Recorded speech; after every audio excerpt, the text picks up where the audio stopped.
Peddington. I am bringing you your week 7 health lesson on first aid. We're going to be doing a 2-week unit on first aid and some stuff about 911 next time. So I'd like you to kind of think about times in your life that you've needed help when you've been hurt, or you've had to help someone else when they've been hurt. So the basics of first aid are that first aid means what you do right away when someone gets hurt, whether that's yourself or a family member or a friend or whoever it is. What kind of things or steps do you take in order to help that person right away? Because the sooner you can take care of them, the better off they're probably going to be. We get to the week 2 part of this. It will cover about when you need to get more help, like for emergency help, whether it be calling 911 or seeking other help, like urgent care from the doctor, those kind of things. So what I'd like you to do for this week is to start with where my Bitmoji is in the middle here.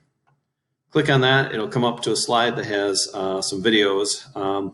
This first video is one that I want everyone to watch. It does cover most of the basics for first aid, including things about bleeding, burns, broken bones, bruises, bee stings, and so on. And it does also include some information about what you need to have for first aid supplies. Over on the right here, there are 3 options from Brain Pop to watch a little more about specifics related to burns, bruises, or broken bones.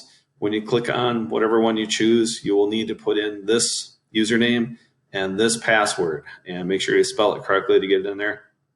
And if you're having trouble with that, please use the help button, which I forgot to include on the first slide, but it'll be there once you see it. And then when you get done there, you're going to go back to this slide. And if you click on the first aid kit right here, there is a link to an article from kidshealth.org, which this actually is from the parents part of it, but there's some other things in there for kids and teens. And it also says what should be in a first aid kit. And there's a list of things, some of the things you might not be able to pronounce, but there's some basics in there that you should have on hand. At my house, we have first aid supplies in about 3 or 4 locations.